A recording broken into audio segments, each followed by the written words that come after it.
The Poetry of J.P.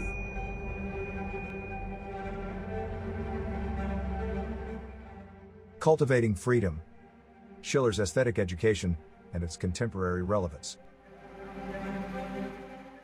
Thanks for watching. I hope everyone enjoys the following presentation.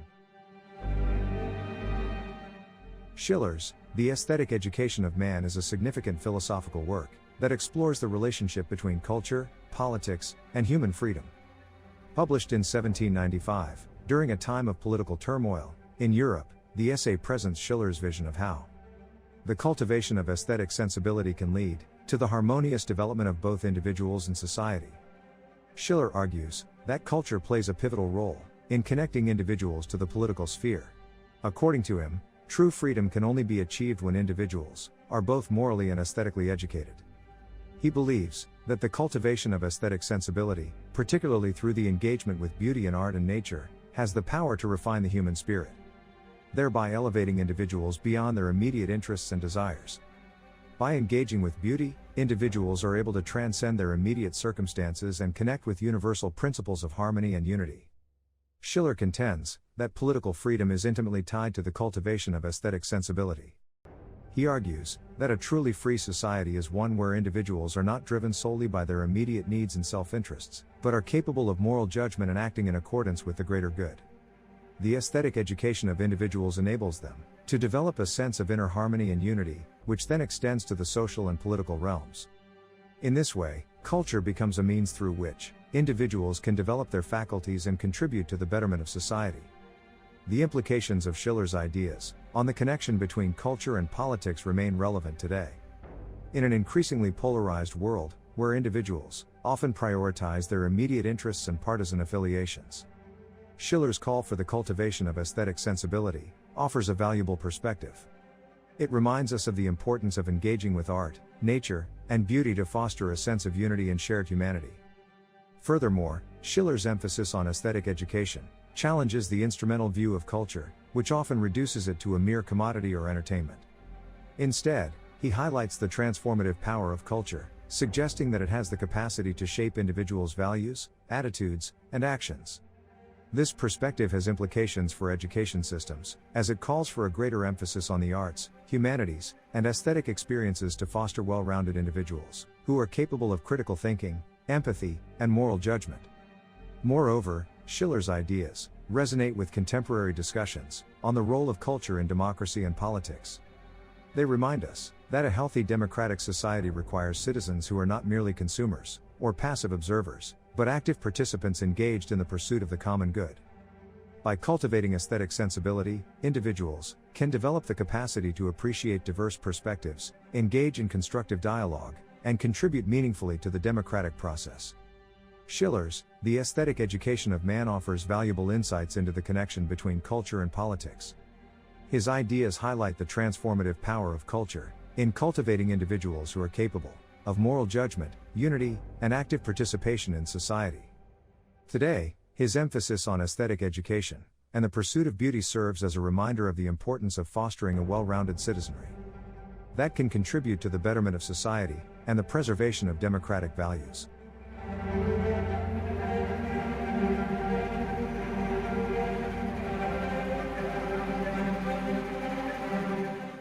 By your permission, I lay before you, in a series of letters, the results of my researches upon beauty and art.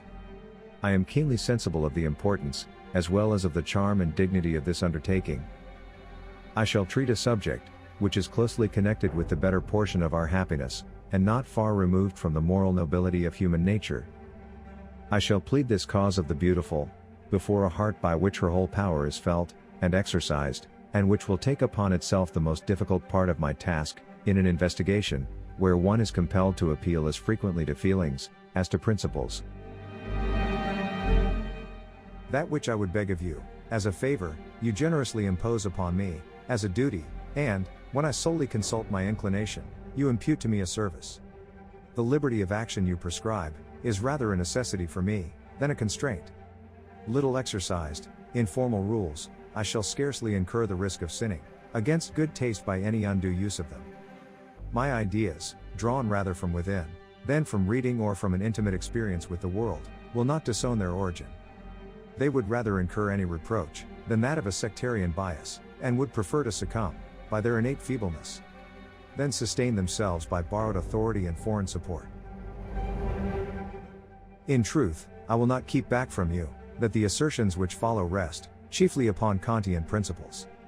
But if in the course of these researches, you should be reminded of any special school of philosophy, ascribe it to my incapacity, not to those principles. No, your liberty of mind shall be sacred to me, and the facts upon which I build will be furnished by your own sentiments. Your own unfettered thought will dictate the laws according to which we have to proceed.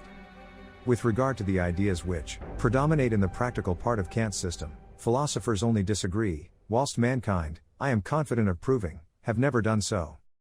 If stripped of their technical shape, they will appear as the verdict of reason, pronounced from time immemorial by common consent, and as facts of the moral instinct which nature, in her wisdom, has given to man in order to serve as guide and teacher until his enlightened intelligence gives him maturity.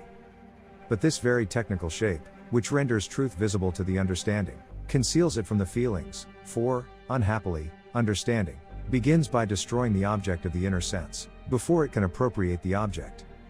Like the chemist, the philosopher finds synthesis only by analysis, or the spontaneous work of nature only, through the torture of art.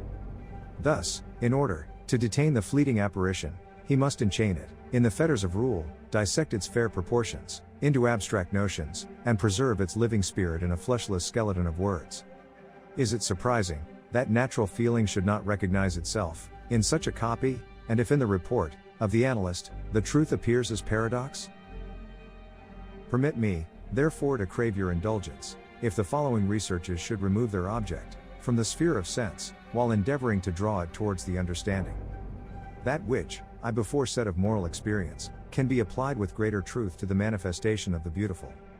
It is the mystery which enchants, and its being extinguished, with the extinction of the necessary combination of its elements.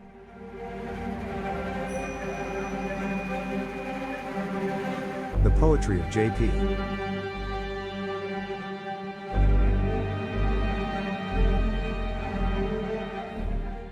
But I might, perhaps, make a better use of the opening you afford me, if I were to direct your mind to a loftier theme than that of art. It would appear to be unseasonable to go in search of a code for the aesthetic world, when the moral world offers matter of so much higher interest, and when the spirit of philosophical inquiry is so stringently challenged by the circumstances of our times, to occupy itself with the most perfect of all works of art, the establishment and structure of a true political freedom. It is unsatisfactory to live out of your own age, and to work for other times. It is equally incumbent on us to be good members of our own age, as of our own state or country. If it is conceived to be unseemly, and even unlawful for a man to segregate himself from the customs and manners of the circle in which he lives, it would be inconsistent not to see that it is equally his duty to grant a proper share of influence to the voice of his own epoch, to its taste and its requirements, in the operations in which he engages. But the voice of our age seems, by no means favorable to art, at all events to that kind of art to which my inquiry is directed. The course of events has given a direction to the genius of the time, that threatens to remove it continually further from the ideal of art. For art has to leave reality, it has to raise itself, bodily above necessity, and neediness, for art is the daughter of freedom, and it requires its prescriptions and rules to be furnished, by the necessity of spirits, and not by that of matter. But in our day it is necessity, neediness, that prevails, and bends a degraded humanity, under its iron yoke. Utility is the great idol of the time, to which all powers do homage, and all subjects are subservient. In this great balance of utility, the spiritual service of art has no weight, and, deprived of all encouragement, it vanishes from the noisy Vanity Fair of our time. The very spirit of philosophical inquiry, itself, robs the imagination of one promise after another, and the frontiers of art are narrowed, in proportion as the limits of science are enlarged. The eyes of the philosopher, as well as of the man of the world, are anxiously turned to the theater of political events, where it is presumed the great destiny of man is to be played out. It would almost seem to betray a culpable indifference to the welfare of society, if we did not share this general interest. For this great commerce in social and moral principles is of necessity a matter of the greatest concern to every human being, on the ground both of its subject and of its results. It must accordingly be of deepest moment to every man, to think for himself. It would seem that now, at length a question that formerly was only settled by the law of the stronger, is to be determined by the calm judgment of the reason. And every man, who is capable of placing himself, in a central position, and raising his individuality, into that of his species, can look upon himself as in possession of this judicial faculty of reason. Being moreover, as man and member of the human family, a party in the case under trial, and involved more, or less, in its decisions. It would thus appear that this great political process is not only engaged with his individual case, it is also to pronounce enactments, which he, as a rational spirit, is capable of enunciating, and entitled to pronounce. It is evident that it would have been most attractive to me to inquire into an object such as this, to decide such a question, in conjunction with a thinker of powerful mind, a man of liberal sympathies, and a heart imbued with a noble enthusiasm for the weal of humanity. Though so widely separated by worldly position, it would have been a delightful surprise to have found your unprejudiced mind arriving at the same result as my own, in the field of ideas. Nevertheless, I think, I can not only excuse, but even justify by solid grounds, my step in resisting this attractive purpose, and in preferring beauty to freedom. I hope that I shall succeed in convincing you, that this matter of art is less foreign to the needs, than to the tastes of our age. Nay, that, to arrive at a solution even in the political problem, the road of aesthetics must be pursued, because it is through beauty that we arrive at freedom. But I cannot carry out this proof, without my bringing to your remembrance the principles, by which the reason is guided in political legislation.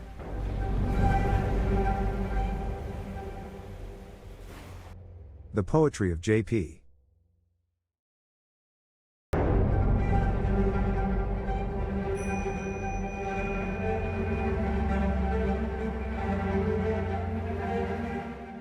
Man is not better treated by nature, in his first start than her other works are, so long as he is unable to act for himself as an independent intelligence, she acts for him. But the very fact that constitutes him a man is, that he does not remain stationary, where nature has placed him. That he can pass with his reason, retracing the steps nature had made him anticipate. That he can convert the work of necessity into one of free solution, and elevate physical necessity into a moral law.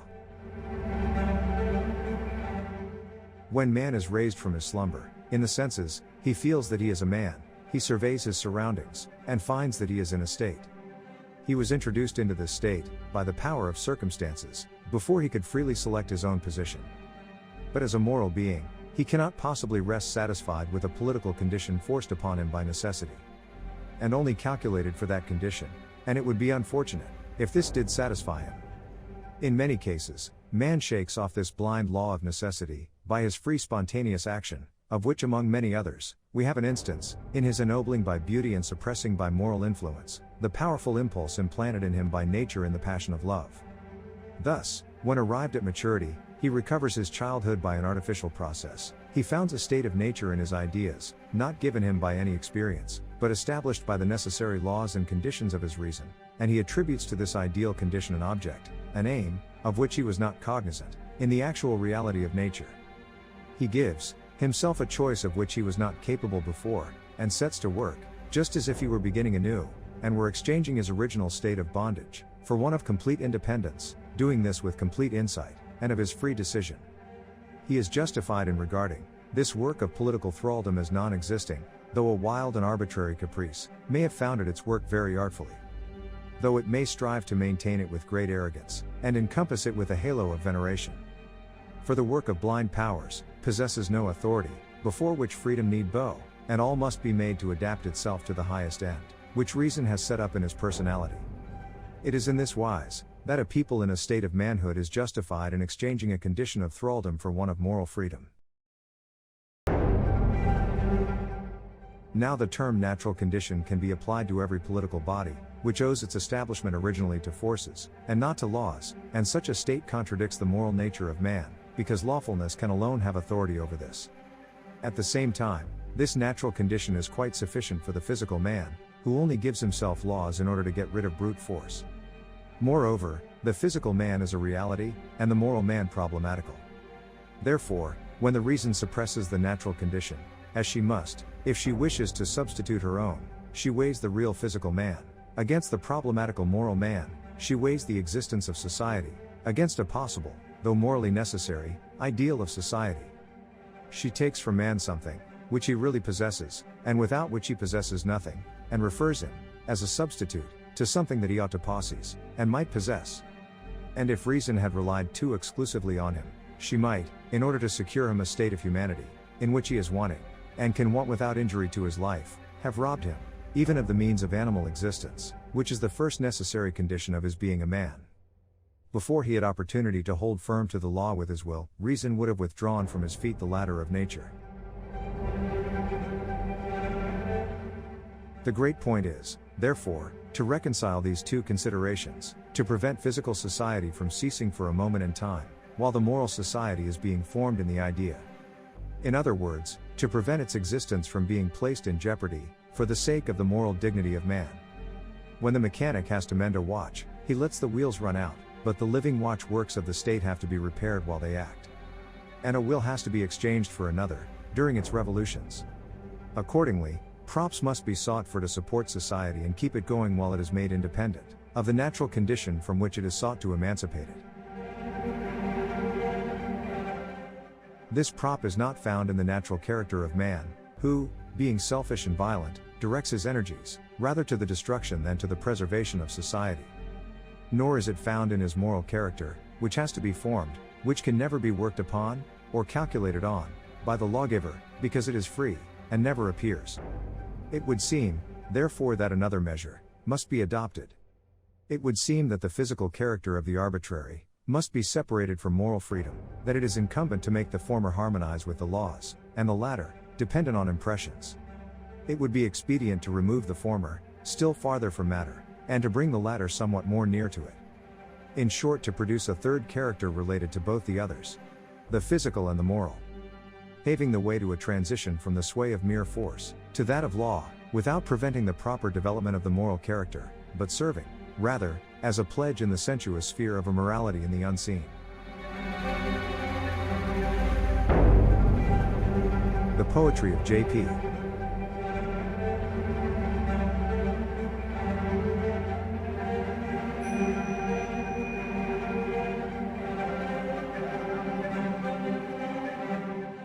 Thus much is certain. It is only when a third character, as previously suggested, has preponderance that a revolution in the state, according to moral principles, can be free from injurious consequences. Nor can anything else secure its endurance. In proposing, or setting up a moral state, the moral law is relied upon as a real power, and free will is drawn into the realm of causes, where all hangs together, mutually with stringent necessity and rigidity. But we know that the condition of the human will always remains contingent, and that only in the absolute being physical coexists with moral necessity. Accordingly, if it is wished to depend on the moral conduct of man, as on natural results, this conduct must become nature, and he must be led by natural impulse to such a course of action, as can only and invariably have moral results. But the will of man is perfectly free, between inclination and duty, and no physical necessity ought to enter, as a sharer in this magisterial personality. If, therefore, he is to retain this power of solution, and yet become a reliable link in the causal concatenation of forces, this can only be effected when the operations of both these impulses are presented, quite equally in the world of appearances. It is only possible, when, with every difference of form, the matter of man's volition remains the same. When all his impulses agreeing with his reason are sufficient to have the value of a universal legislation. It may be urged, that every individual man carries, within himself, at least, in his adaptation and destination, a purely ideal man. The great problem of his existence is to bring all the incessant changes of his outer life into conformity with the unchanging unity of this ideal. This pure ideal man, which makes itself known more or less clearly in every subject, is represented by the state, which is the objective and, so to speak, canonical form in which the manifold differences of the subject strive to unite. Now two ways present themselves to the thought, in which the man of time can agree with the man of idea. And there are also two ways in which the state can maintain itself in individuals. One of these ways is when the pure ideal man subdues the empirical man, and the state suppresses the individual, or again, when the individual becomes the state, and the man of time is ennobled to the man of idea. I admit that in a one-sided estimate, from the point of view of morality, this difference vanishes, for the reason is satisfied if her law prevails unconditionally. But, when the survey taken is complete and embraces the whole man, anthropology, where the form is considered together, with the substance, and a living feeling has a voice, the difference will become far more evident. No doubt, the reason demands unity, and nature variety, and both legislations take man in hand. The law of the former is stamped upon him, by an incorruptible consciousness, that of the latter by an ineradicable feeling. Consequently, education will always appear deficient when the moral feeling can only be maintained with the sacrifice of what is natural. And a political administration will always be very imperfect, when it is only able to bring about unity by suppressing variety. The state ought not only to respect the objective and generic, but also the subjective, and specific in individuals, and while diffusing the unseen world of morals. It must not depopulate the kingdom of appearance, the external world of matter. When the mechanical artist places his hand on the formless block, to give it a form according to his intention, he has not any scruples in doing violence to it. For the nature on which he works does not deserve any respect in itself, and he does not value the whole for its parts, but the parts, on account of the whole. When the child of the fine arts sets his hand to the same block, he has no scruples either in doing violence to it, he only avoids showing this violence. He does not respect the matter in which he works, and more than the mechanical artist, but he seeks, by an apparent consideration for it to deceive the eye, which takes this matter under its protection. The political and educating artist follows a very different course, while making man at once his material and his end. In this case the aim, or end, meets in the material, and it is only because the whole serves the parts that the parts adapt themselves to the end. The political artist has to treat his material man with a very different kind of respect from that shown by the artist of fine art to his work. He must spare man's peculiarity and personality, not to produce a deceptive effect on the senses, but objectively, and out of consideration for his inner being. But the state is an organization, which fashions itself through itself and for itself, and for this reason, it can only be realized when the parts have been accorded to the idea of the whole. The state serves the purpose of a representative, both to pure ideal, and to objective humanity, in the breast of its citizens. Accordingly, it will have to observe the same relation to its citizens in which they are placed to it, and it will only respect their subjective humanity, in the same degree that it is ennobled to an objective existence. If the internal man is one with himself, he will be able to rescue his peculiarity, even in the greatest generalization of his conduct, and the state will only become the exponent of his fine instinct, the clearer formula of his internal legislation. But if the subjective man is in conflict with the objective, and contradicts him in the character of the people, so that only the oppression of the former can give the victory to the latter, then the state will take up the severe aspect of the law against the citizen. And in order not to fall a sacrifice, it will have to crush underfoot such a hostile individuality, without any compromise. Now, man can be opposed to himself in a twofold manner, either as a savage, when his feelings rule over his principles, or as a barbarian, when his principles destroy his feelings. The savage despises art, and acknowledges nature as his despotic ruler, the barbarian laughs at nature, and dishonors it, but he often proceeds in a more contemptible way than the savage, to be the slave of his senses. The cultivated man makes of nature his friend, and honors its friendship, while only bridling its caprice. Consequently, when reason brings her moral unity into physical society, she must not injure the manifold in nature. When nature strives to maintain her manifold character in the moral structure of society, this must not create any breach in moral unity. The victorious form is equally remote from uniformity and confusion. Therefore, totality of character must be found in the people, which is capable and worthy to exchange the state of necessity for that of freedom.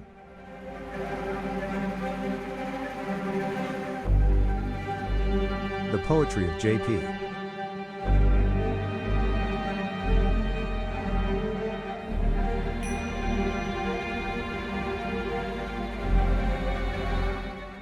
Does the present age, do passing events, present this character? I direct my attention at once to the most prominent object in this vast structure. It is true, that the consideration of opinion is fallen, caprice is unnerved, and, although still armed with power, receives no longer any respect. Man has awakened from his long lethargy, and self-deception, and he demands with impressive unanimity to be restored to his imperishable rights. But he does not only demand them, he rises on all sides to seize by force what, in his opinion, has been unjustly wrested from him. The edifice of the natural state is tottering, its foundations shake, and a physical possibility seems at length granted to place law on the throne, to haunt our man, at length, as an end, and to make true freedom the basis of political union. Vain hope. The moral possibility is wanting, and the generous occasion finds an insusceptible rule.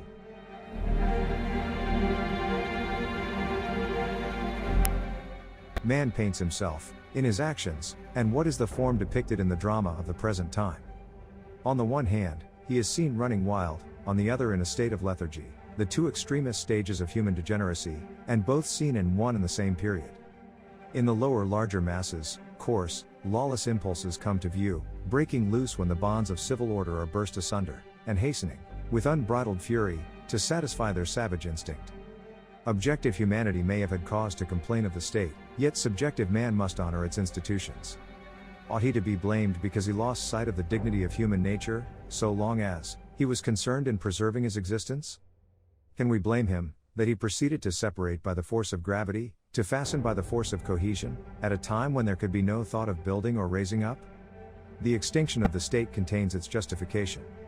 Society set free, instead of hastening upward into organic life, collapses into its elements.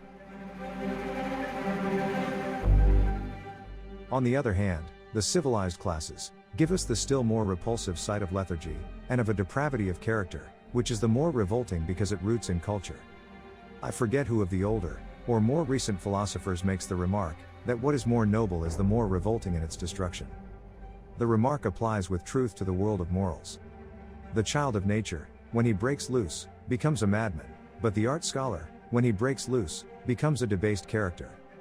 The enlightenment of the understanding, on which the more refined classes pride themselves with some ground, shows on the whole, so little of an ennobling influence on the mind, that it seems rather to confirm corruption by its maxims. We deny nature in her legitimate field, and feel her tyranny in the moral sphere, and while resisting her impressions, we receive our principles from her.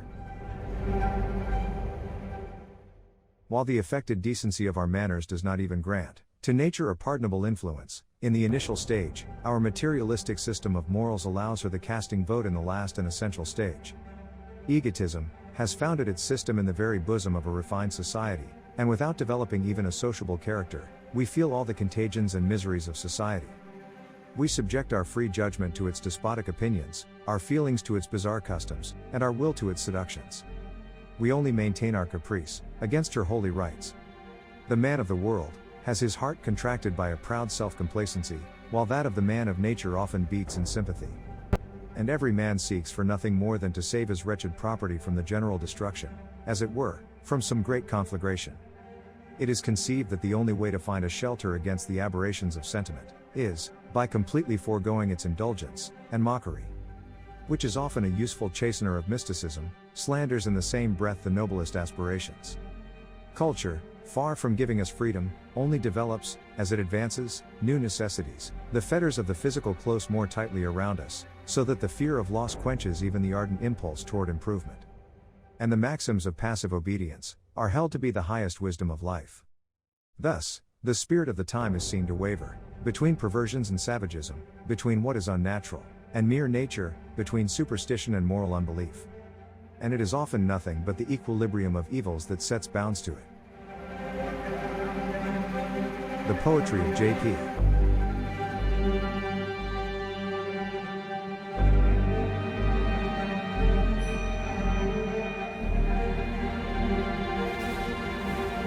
Have I gone too far in this portraiture of our times? I do not anticipate this stricture, but rather another, that I have proved too much by it. You will tell me that the picture I have presented resembles the humanity of our day, but it also bodies forth all nations engaged in the same degree of culture. Because all, without exception, have fallen off from nature by the abuse of reason, before they can return to it through reason. But, if we bestow some serious attention to the character of our times, we shall be astonished at the contrast between the present and the previous form of humanity, especially that of Greece. We are justified in claiming the reputation of culture and refinement, when contrasted with a purely natural state of society, but not so comparing ourselves with the Grecian nature. For the latter was combined with all the charms of art, and with all the dignity of wisdom, without, however, as with us, becoming a victim to these influences. The Greeks put us to shame, not only by their simplicity, which is foreign to our age, they are at the same time our rivals, nay, frequently our models, in those very points of superiority from which we seek comfort when regretting the unnatural character of our manners.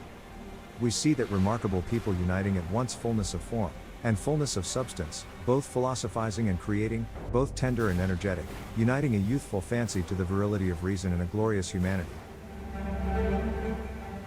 At the period of Greek culture, which was an awakening of the powers of the mind, the senses and the spirit had no distinctly separated property, no division, had yet torn them asunder, leading them to partition, in a hostile attitude, and to mark off their limits with precision. Poetry had not yet become the adversary of wit, nor had speculation abused itself by passing into quibbling. In cases of necessity, both poetry and wit could exchange parts, because they both honored truth only in their special way. However high might be the flight of reason, it drew matter and a loving spirit after it, and, while sharply and stiffly defining it, never mutilated what it touched. It is true, the Greek mind displaced humanity, and recast it on a magnified scale, in the glorious circle of its gods, but it did this not by dissecting human nature, but by giving it fresh combinations, for the whole of human nature was represented in each of the gods. How different is the course followed by us moderns. We also displace and magnify individuals to form the image of the species, but we do this in a fragmentary way, not by altered combinations, so that it is necessary to gather up from different individuals the elements that form the species in its totality. It would almost appear as if the powers of mind express themselves with us in real life, or empirically as separately as the psychologist distinguishes them in the representation. For we see not only individual subjects, but whole classes of men, uphold their capacities only in part, while the rest of their faculties scarcely show a germ of activity, as in the case of the stunted growth of plants.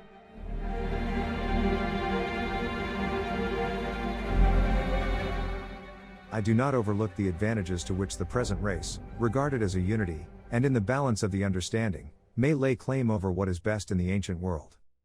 But it is obliged to engage in the contest, as a compact mass, and measure itself as a whole against a whole.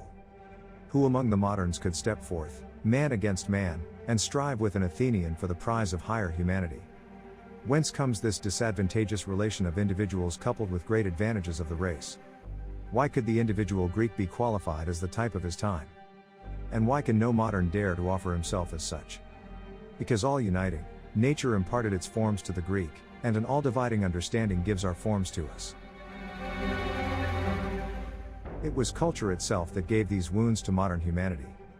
The inner union of human nature was broken, and a destructive contest divided its harmonious forces directly, on the one hand, an enlarged experience, and a more distinct thinking necessitated a sharper separation of the sciences, while on the other hand, the more complicated machinery of states necessitated a stricter sundering of ranks and occupations. Intuitive and speculative understanding took up a hostile attitude in opposite fields, whose borders were guarded with jealousy and distrust, and by limiting its operation to a narrow sphere, men have made unto themselves a master who is wont not unfrequently to end by subduing and oppressing all the other faculties. Whilst on the one hand, a luxuriant imagination creates ravages in the plantations that have cost the intelligence so much labor, on the other hand a spirit of abstraction suffocates the fire that might have warmed the heart and inflamed the imagination.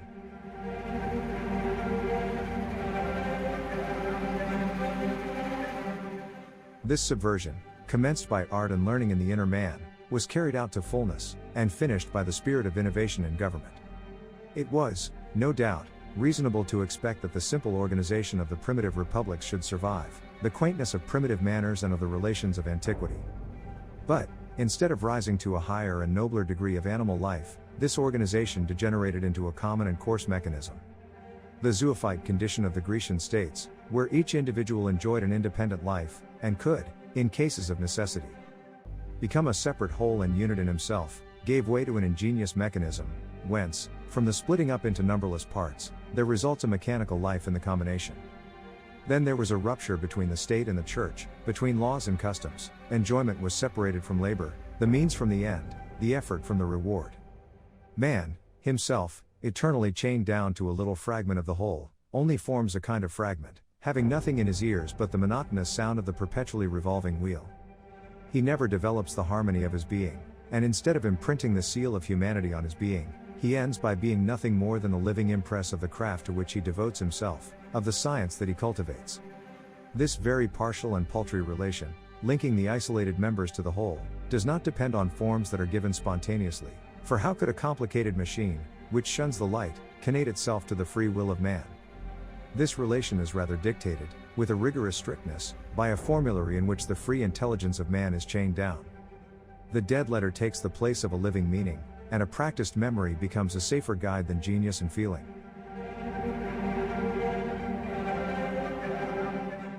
If the community, or state measures man by his function, only asking of its citizens memory, or the intelligence of a craftsman, or mechanical skill, we cannot be surprised that the other faculties of the mind are neglected, for the exclusive culture of the one that brings in honor and profit. Such is the necessary result of an organization that is indifferent about character, only looking to acquirements, whilst in other cases it tolerates the thickest darkness, to favor a spirit of law and order. It must result, if it wishes that individuals in the exercise of special aptitudes should gain in depth what they are permitted to lose in extension. We are aware, no doubt, that a powerful genius does not shut up its activity within the limits of its functions, but mediocre talents consume in the craft fall into their lot the whole of their feeble energy. And if some of their energy is reserved for matters of preference, without prejudice to its functions, such a state of things at once bespeaks a spirit soaring above the vulgar. Moreover, it is rarely a recommendation, in the eye of a state, to have a capacity superior to your employment, or one of those noble intellectual cravings of a man of talent, which contend in rivalry with the duties of office. The state is so jealous of the exclusive possession of its servants that it would prefer, nor can it be blamed in this, for functionaries to show their powers with the Venus of Cytherea, rather than the Uranian Venus.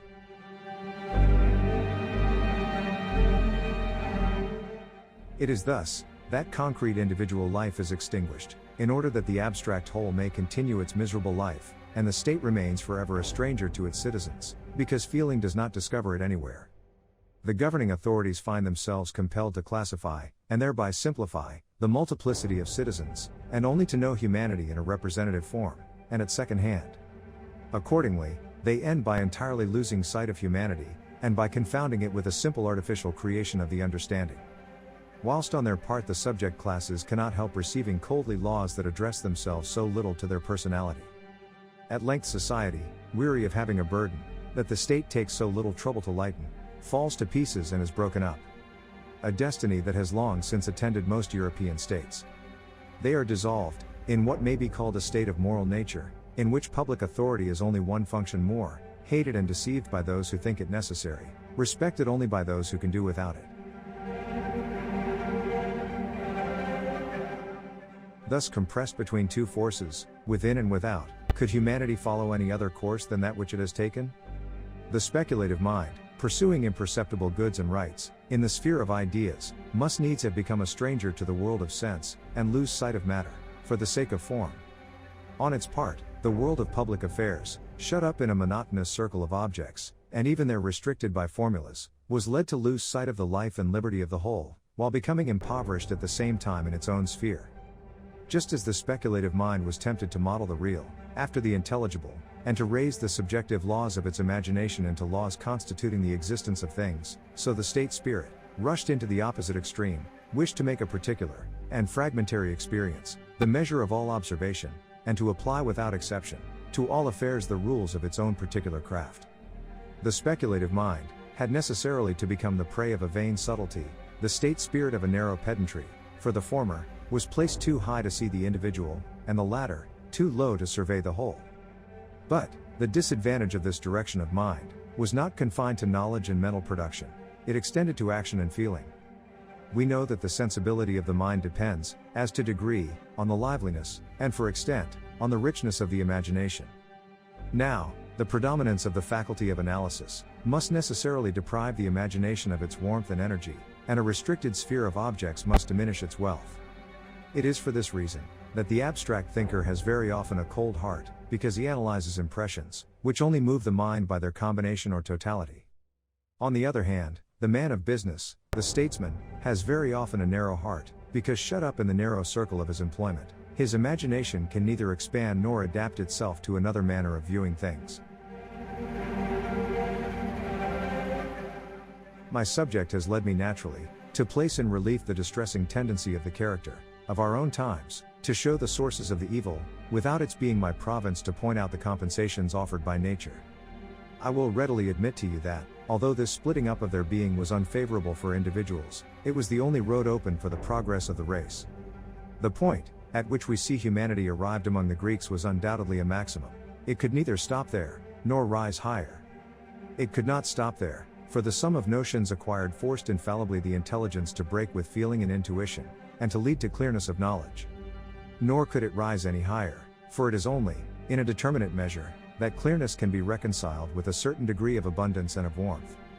The Greeks had attained this measure, and to continue their progress in culture, they, as we, were obliged to renounce the totality of their being, and to follow different and separate roads in order to seek after truth. There was no other way to develop the manifold aptitudes of man, than to bring them in opposition with one another. This antagonism of forces is the great instrument of culture, but it is only an instrument, for as long as this antagonism lasts, man is only on the road to culture. It is only because these special forces are isolated in man, and because they take on themselves to impose an exclusive legislation, that they enter into strife with the truth of things, and oblige common sense, which generally adheres imperturbably to external phenomena, to dive into the essence of things. While pure understanding usurps authority in the world of sense, and empiricism attempts to subject this intellect to the conditions of experience, these two rival directions arrive at the highest possible development, and exhaust the whole extent of their sphere. While on the one hand imagination, by its tyranny, ventures to destroy the order of the world, it forces reason, on the other side, to rise up to the supreme sources of knowledge, and to invoke against this predominance of fancy the help of the law of necessity. By an exclusive spirit, in the case of his faculties, the individual is fatally led to error, but the species is led to truth. It is only by gathering up all the energy of our mind, in a single focus, and concentrating a single force in our being, that we give, in some sort, wings to this isolated force, and that we draw it on artificially far beyond the limits that nature seems to have imposed upon it. If it be certain that all human individuals taken together would never have arrived, with the visual power given them by nature, to see a satellite of Jupiter, discovered by the telescope of the astronomer, it is just as well established that never would the human understanding have produced the analysis of the infinite, or the critique of pure reason, if in particular branches, destined for this mission, reason had not applied itself to special researches, and if, after having, as it were, freed itself from all matter, it had not by the most powerful abstraction, given to the spiritual eye of man the force necessary, in order to look into the absolute. But the question is, if a spirit thus absorbed, in pure reason and intuition, will be able to emancipate itself from the rigorous fetters of logic, to take the free action of poetry, and seize the individuality of things with a faithful and chaste sense? Here, nature imposes even on the most universal genius a limit it cannot pass, and truth will make martyrs, as long as philosophy will be reduced to make its principal occupation the search for arms against errors. But, whatever may be the final profit for the totality of the world, of this distinct and special perfecting of the human faculties, it cannot be denied that this final aim of the universe, which devotes them to this kind of culture, is a cause of suffering, and a kind of malediction for individuals. I admit that the exercises of the gymnasium form athletic bodies, but beauty is only developed by the free and equal play of the limbs. In the same way the tension of the isolated spiritual forces may make extraordinary men, but it is only the well-tempered equilibrium of these forces that can produce happy and accomplished men. And, in what relation should we be placed with past and future ages, if the perfecting of human nature made such a sacrifice indispensable? In that case, we should have been the slaves of humanity, we should have consumed our forces in servile work for it during some thousands of years, and we should have stamped on our humiliated, mutilated nature the shameful brand of this slavery. All this in order that future generations, in a happy leisure, might consecrate themselves to the cure of their moral health, and develop the whole of human nature by their free culture. But, can it be true that man has to neglect himself for any end whatever?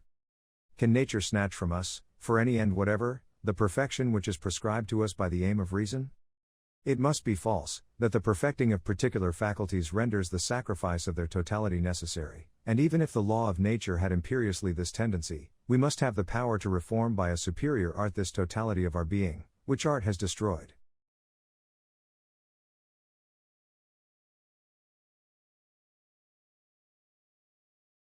This is part 1 of a 2-part series. Part 2 will be out shortly. Thanks for watching. I am JP and this is The Poetry of JP.